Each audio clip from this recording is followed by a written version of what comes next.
एक मुस्लिम चोर की कहानी। रहमत एक गरीब मगर होशियार आदमी था जो शहर के सबसे पुराने मोहल्ले में रहता था। उसका बचपन गरीबी में गुजरा था और हालात इतने खराब थे कि कभी कभी उसे भूखे ही सोना पड़ता था। जब वह बड़ा हुआ तो उसने मेहनत से काम ढूंढने की कोशिश की, मगर उसे कोई अच्छा काम नहीं मिला।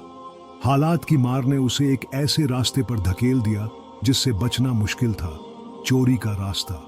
शुरुआत में रहमत ने सिर्फ जरूरत के हिसाब से छोटी मोटी चीजें चुराई। कभी किसी की दुकान से रोटी उठा ली तो कभी किसी के घर से कुछ पैसे। लेकिन धीरे धीरे यह उसकी आदत बन गई। शहर में उसकी चतुराई और सफाई से चोरी करने की कला मशहूर हो गई थी। लोग कहते थे कि अगर रहमत कुछ चुरा ले तो उसका पता लगाना नामुमकिन है, मगर इस काम से उसे कभी सुकून नहीं मिला। सबसे बड़ी चोरी का इरादा, एक दिन उसे खबर मिली कि शहर के अमीर व्यापारी हाजी सुल्तान के घर में सोने चांदी और कीमती सामान का ढेर लगा है। यह जानकर रहमत के मन में लालच आ गया। उसने सोचा कि अगर वह इस एक चोरी में कामयाब हो जाए तो उसकी पूरी जिंदगी बदल सकती है। रहमत ने कई दिनों तक हाजी सुल्तान के घर की निगरानी की। उसने देखा कि रात के वक्त घर में सिर्फ एक बूढ़ा दरबान होता था जो अक्सर झपकी ले लेता था। एक रात रहमत ने मौका देखकर दीवार फांदी और धीरे धीरे घर के अंदर पहुंच गया। उसने देखा कि हॉल में एक बड़ा सा संदूक रखा था।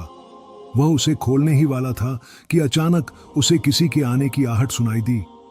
अल्लाह का डर और जिंदगी की नई राह रहमत जल्दी से छुप गया।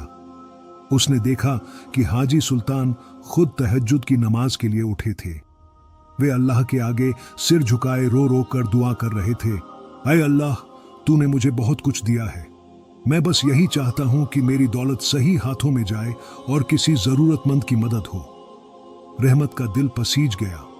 उसने सोचा कि वह क्या कर रहा है। जो शख्स अपनी दौलत को नेक राह में लगाने की बात कर रहा है, उसकी मेहनत की कमाई चुराना कितना बड़ा गुनाह होगा। रहमत के हाथ कांपने लगे। उसने वह संदूक नहीं खोला और चुपचाप घर से बाहर निकल आया। उस रात वह सो नहीं पाया। उसने सोचा कि अगर वह अपनी चालाकी और होशियारी को सही रास्ते में लगाए तो शायद वह अपनी जिंदगी सुधार सकता है। ईमानदारी का रास्ता। अगली सुबह वह हाजी सुल्तान के घर गया और उनके सामने अपने गुनाह को कबूल कर लिया। हाजी सुल्तान ने उसकी ईमानदारी देखकर उसे माफ कर दिया और उससे पूछा, अब तुम क्या करना चाहते हो?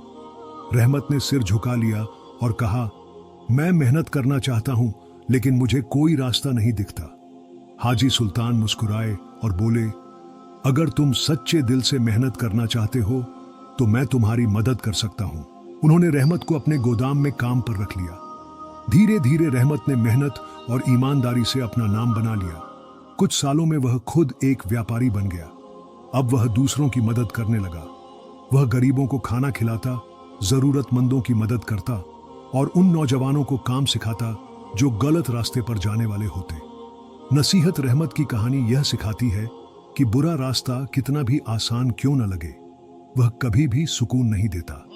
लेकिन अगर इंसान एक बार सही रास्ते पर आ जाए तो अल्लाह उसकी मदद जरूर करता है।